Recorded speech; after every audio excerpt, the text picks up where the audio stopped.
Welcome back to the Leverage Podcast, where our goal is simple: to learn from the best and discover how we can all live a better life, build a more fruitful business, and be more productive. Join us each week as we interview fellow entrepreneurs, thought leaders, and leading experts to discuss everything from marketing secrets to new technology and life as an entrepreneur. Welcome back to the Leverage Podcast. I'm your host, Nick Sonnenberg, and today we are interviewing David Meltzer. And David is a serial entrepreneur, brilliant guy. He's a judge on the show Entrepreneur Elevator Pitch, which is kind of similar to Shark Tank, but people go in an elevator, they have 60 seconds to pitch, and if the pitch is good, the doors open. If it's not so good, you go back down to the ground floor. So he's one of the judges on that show. He's literally seen probably thousands or tens of thousands of pitches, I'd imagine. So he knows what it takes to have a good pitch and how entrepreneurs can prepare for their pitch. So we're going to get into that on the episode. David also has a really rich and interesting background in entrepreneurship, which we'll get into. He was part of the inspiration for the movie Jerry Maguire, among other things. But the thing that I like most about David is that he's really devoted much of his life to giving back to the entrepreneurial community. And right now, he's on a mission to empower over 1 billion people to be happy. And he does that by giving away tons of free resources, from his books to podcasts to weekly trainings. Nearly everything he does for entrepreneurs is totally free. And I think that you'll see in this episode is that David has a lot of wisdom around the business side of being an entrepreneur, as well as the lifestyle. We talk a lot about the value of studying your calendar, as he says, and why routines are so important for entrepreneurs. And I've talked about this a lot. Studying your calendar is absolutely critical to your personal productivity. I love hearing David talk about this stuff because I can tell it's just so ingrained in who he is as a person.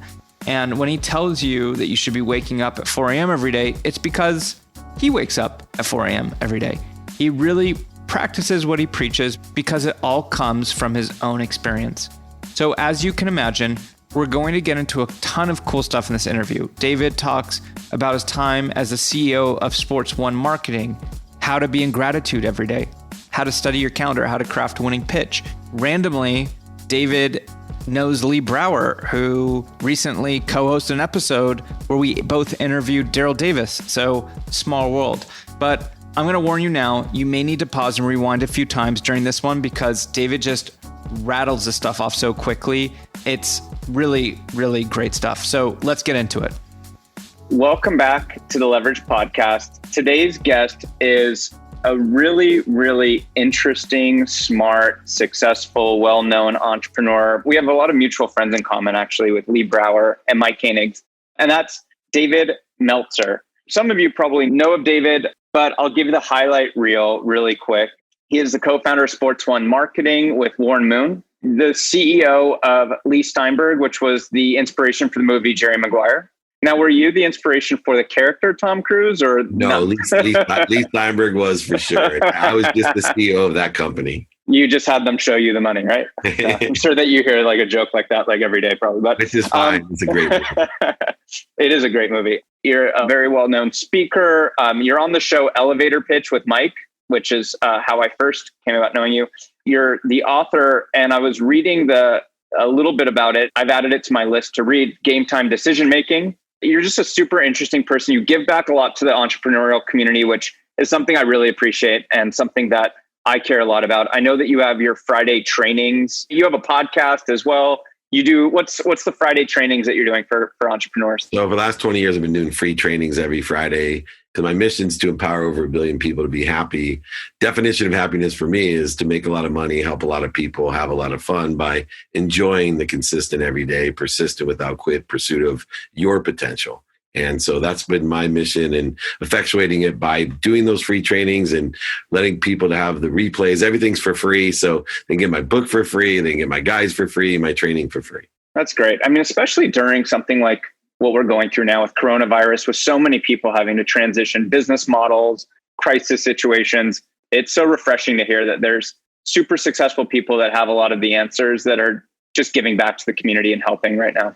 So what are you up to these days? Is the Sports Marketing taking up a significant amount of your time? Like what's No, What's going on with you, and how have you transitioned with Corona? Before COVID, yeah, it's funny because beginning of the year, I co-founded Sports One Marketing and was blessed, for over a decade to be the CEO. I resigned as CEO beginning of this year before COVID and remained a consultant to try to help them, which really was a great move for me because that business model was based off of mass gatherings, right? Providing the biggest events in sports with the biggest names in sports, the biggest charities and sponsors in sports, combining with hospitality. So that came March. I think the first thing we missed was March Madness and then the Masters. And then it just went on and on and on. So I, 3.5 years ago, started building my own brand with this mission in mind. So, as executive producer of Elevator Pitch, all 5 seasons, being the lead judge on there, where I met Mike, our friend Koenig, a great guy, and he was blessed. Then the Playbook, the podcast, speaking around the world, top executive coach, which that started when I met Lee Brower and didn't even understand what that was. And then, 4 books, Connected to Goodness, Compassionate Capitalism. I wrote a book with Jack Canfield called Unstoppable, Creating the Life You Love for Charity. And then Tillman Fertitta and he wrote the foreword to My Game Time Decision Making. All that content, everything is meant to empower others to be happy. And so, Dave Meltzer's Enterprise is what I do day to day, and really utilizing all that content to help people understand mindset, heart set, and as well as some pragmatic tools to use within the context of those two. What are a couple tools? And I heard you speak now a couple times. We were on that Sunday Fun Day with Mike DeVillano. You had such an incredible story, which you have so many stories, I'm sure, but you were talking about a story with your daughter and you didn't see the car in the driveway, and how you were able to take a deep breath, reposition kind of how you were thinking, and how it ended up not being what you first thought it might be. But what are some of the tools, like when you talk about tools to be in gratitude, have happiness, could you share maybe a couple of tools that the listeners could just adopt pretty quickly? Sure. I'm going to do them real quick for everyone. One, every day take inventory of your values. Right? Your personal, experiential, giving and receiving values taken from Lee Brower's quadrant success system. I take inventory of those 4 values every day, but I'm not afraid of being a hypocrite. I'm not afraid of changing my mind. Those are daily values, and I don't want balance. Some days there's an excessive weight on one of my values over other, and that's the way I am. Secondly, ask and attract. Only 2 series of questions every day to ask in person, on the phone, email, and social media. Ask how you can be of service or value. Ask, do you know anybody that could help me? Most people know about 1,000 people. You can build your network to millions of people simply by asking, do you know anybody that could help me? But you got to know your what. So you got to take inventory of your values to figure out your what of what you're asking. 3, student of your calendar. Utilize and study your calendar. There is a mathematical equation to luck, and it's attention plus intention equals coincidence. And so study your calendar with that attention and intention and coincidence in mind, what you have planned, what you don't have planned in your sleep. Use 3 lenses. 1, productivity, how much value you're providing. 2, accessibility, how accessible are you to others, and how are you accessing what you want? You got to learn to receive. All you cowards out there, look inward. And then finally, a lens of gratitude. My man, Lee Brower, the attitude of gratitude. He has taught me to find the light, the love, and the lessons in everything that I do. Number 4, do it now. 100% of the things you do now get done. People who get the stuff done are successful. People who don't get stuff done are not successful. Finally, you mentioned the story about my daughter. That's the ferocious Buddha story. You have to practice ending fear. So identify, recognize, reconnect to what you're afraid of, the need to be right, offended, separate, inferior, superior, anxious, frustrated, guilty, any of those things. Then stop, like you said, drop down and breathe, and then roll in the right trajectory. You do those 5 things, I promise you, you will come through the pandemic better than you've ever imagined. Well, that was a condensed fire hose of super valuable tips. So for those of you listening, I would pause and rewind and re-listen to those a few times because that was great. How do you manage your calendar? Just curious, because I'm a productivity geek. Yeah.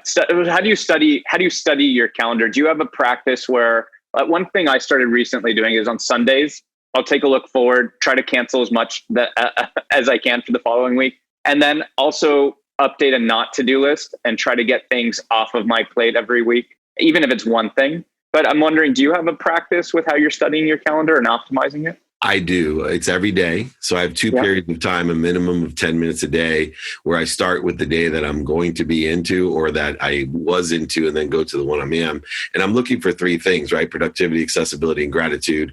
I create systems of efficiency, effectiveness, and statistical success. So I have a rule of like 4 minutes. So I'm studying my calendar to save 4 minutes wherever I can, because I know if I can save 4 minutes a day, it turns into 24 hours a year of productivity. That's 3 full days that I get back. I also know, I love this one. We're talking about efficiencies. I tell people, here's 2 weeks vacation.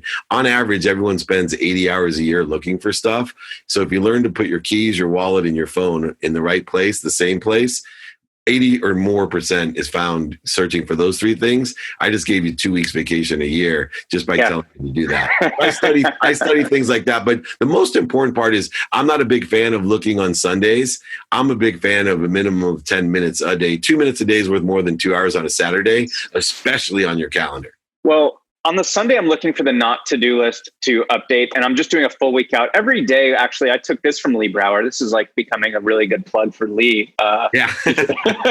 So every day, I look at the meetings for the day. And one thing I learned from Lee is a lot of people, including myself, I have agendas for meetings. But what his practice, which I really like, is how do you want people to feel after that meeting? And that starts getting you into some different mindset with what is the intention of the meeting. Yeah, Maya Angelou will always say, right, people will remember what you said, but they'll remember how you feel. No, totally. I'm an efficiency geek, so I'm always trying to optimize or automate to save a second, but maybe if you could save 100 or 1,000 of those, it starts to add up, right? Compound interest of time, compound interest of positivity, compound interest of negativity. Those are some basic things that I live by as well, Nick. So what are some other things you do what are some of your daily practices, morning routine, nightly routines? What does David do? So take a step back, because I think it's important to people to have 2 routines. If you don't have 2 routines, you're not understanding life, because one thing I know for sure, life happens. So people come into town, unexpected things happen. So I have a set routine that starts at 4 a.m. every day. And when I say it starts at 4 a.m. every day, that starts the night before with an unwinding routine at 9 a.m. And it starts the morning before by studying my calendar to make sure that all the activity I get paid for, all the activity I don't get paid for is conducive to me waking up at 4 a.m. because that's the number one factor of being efficient, effective, and statistically successful is waking up at that time. I then meditate for 20 minutes, get ready, work out for an hour, then have an hour of research, an hour with the family. Then I execute on the student calendar till 4:45. Then I have 3 coaching calls there. Then I go ahead and once again have family time for an hour and a half. Then 1 hour to do research or study the calendar and other things. Then I have my unwind routine at 9 p.m. Sometimes I pass out at 9:05. Sometimes I make it close to 11, but never past 11. That's always my objective. But I have an adaptable routine, which gets instituted more than I'd like, but it gets instituted by my values. So on an adaptable routine, a minimum of an hour a day on my health. My health comes first, then my family, then activity I get paid for. Or execution of my calendar.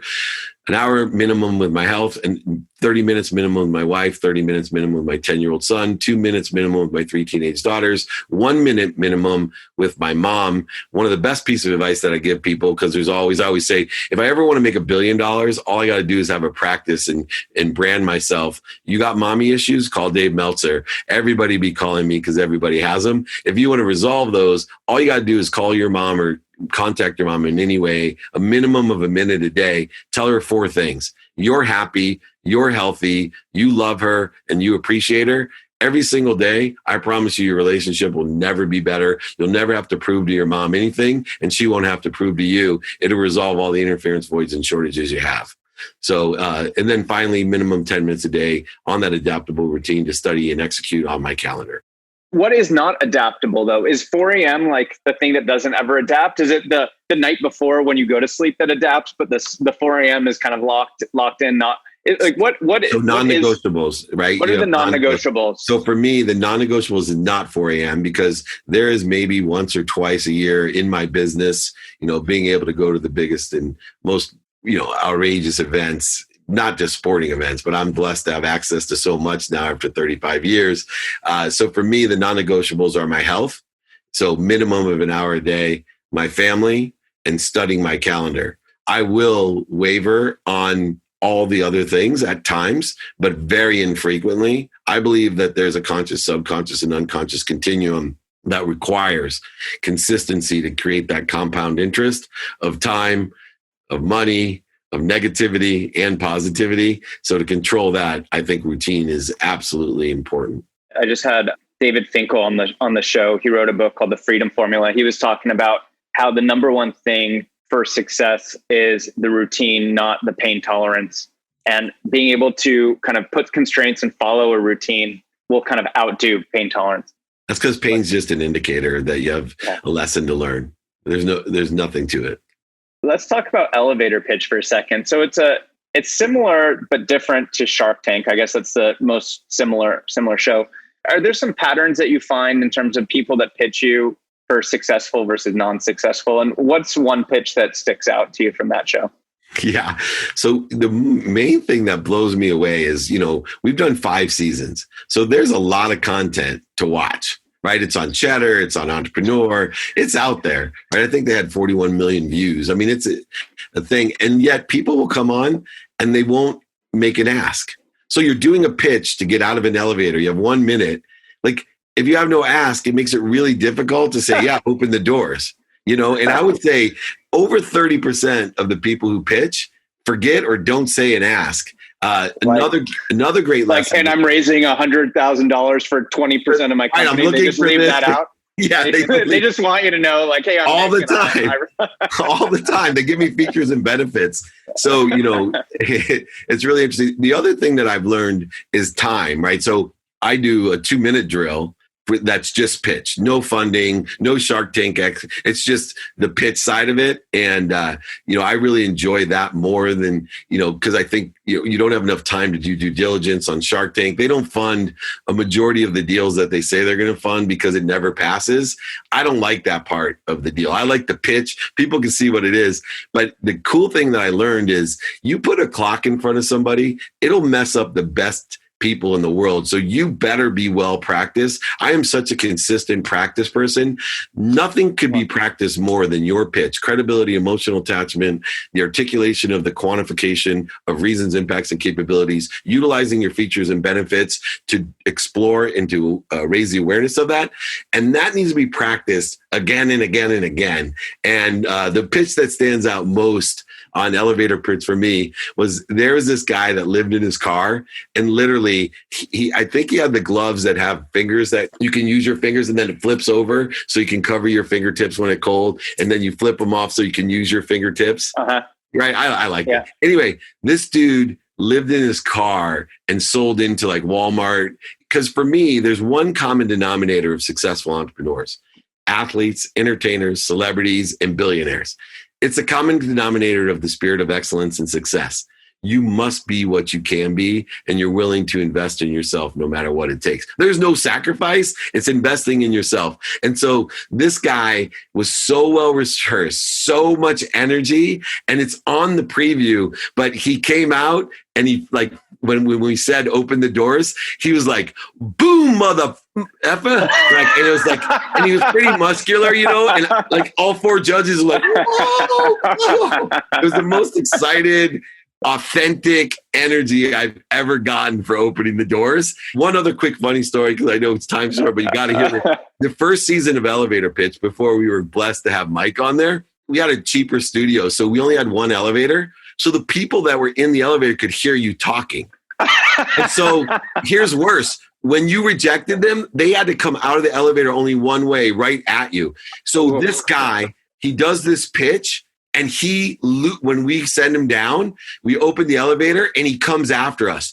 You're going to regret it. You're the idiots. Like, and I was scared, like literally, right? And he's like, you're going to regret this. I've made $2 million in revenue. I can't believe you didn't even want to listen. I'm like, excuse me, sir. It would have been nice if you told us how much revenue you had in your pitch. It may have swayed us to open the doors. You never said it. And he went, oh. He had thought he had told us that they had $2 million in revenue. And meanwhile, he's literally physically about to attack us. Man. And that, did you air that little clip? Yeah, I think so. Obviously, it was modified. There's so much cutting. We filmed so much to get to where that's at because of the funding nature of the show. But like I said, my golden spot is the pitch part. Yeah. I don't think any show could do anybody any justice when it comes to funding. Is there a typical type of product or service or company that goes on the show? Like Shark Tank's pretty focused on physical kind of consumer products, right? Yeah, that's the one thing I like about elevator pitch, right? It's about the pitch. So we have probably the widest spectrum of weird, like my favorite was this crazy dude that could stop fire with frequency. So he shows this little gun. He goes, and we could make one the size of a helicopter and put down forest fire because it extracts oxygen from fire and just kills it with no water. And then I was like, is it real? It wasn't. So I'll share this with you. I know we're close to time, but I'll just share this story with you. I wasn't on elevator pitch. I was on a competitor. So you can figure out which one that was. They never aired the episode, had a similar thing to what you said where the deals don't go through. But my pitch, Leverage, my company, is an outsourcing platform. So we bolt on to businesses to extend their team to do services, marketing, operations. Not the typical type of thing for one of these pitch shows. So I outsourced the pitch since it's an outsourcing platform. And I had one of my comedian friends pretend to be me and then go through the pitch. And then at the end, when the judges were asking for numbers, so thanks, judges. Well, I'm not the best person to answer that question. People are yelling. And then it's like, well, it's an outsourcing platform. I've been outsourced. And then we swapped and I came in through the door. So that was my pitch. I like that, man. I would have liked that. Yeah. So David, I want to be respectful of your time. Where can people find out more about you, your podcast, your weekly trainings, and everything that you're up to? I'm blessed. dmeltzer.com, at David Meltzer, David at dmeltzer.com, and my text community, 949-298-2905. Free books, free exercises, free training, free replays, free podcasts. Go ahead. If it's free, it's always me, but now it's you too. So go ahead and reach out. I'd love to give a big shout out to David for being on today's show. I know his time is super, super valuable, so thrilled to be able to get him on the episode and learn from his years of experience. As he mentioned in the episode, David has a ton of free resources for entrepreneurs. It's honestly pretty crazy. I subscribe to his list and he is putting out a lot of great stuff. So if you want to take advantage of any of that, go to dmeltzer.com. That's DMELTZER.com. And as David says, if you want to make a lot of money, you have to help a lot of people and have a lot of fun. Those resources are going to help. We're also going to have links to some of his other resources, like his podcast and elevator pitch show in the show notes, which you can find at getleverage.com/podcast. And speaking of free resources, as always, you can find our guide to remote communication on the website at getleverage.com/podcast. If you haven't heard me talk about this yet, it's a quick and easy guide for getting set up for remote communication in your business. It covers all the tools, systems, processes that you need to have an efficient and effective remote communication plan. And stay tuned because we're going to be coming up with some more resources like this in the future. So definitely check out the website and I'll be sure to mention those as we release them. If you enjoyed today's episode, please feel free to rate and subscribe to the podcast if you haven't done so already. And we will see you on the next one.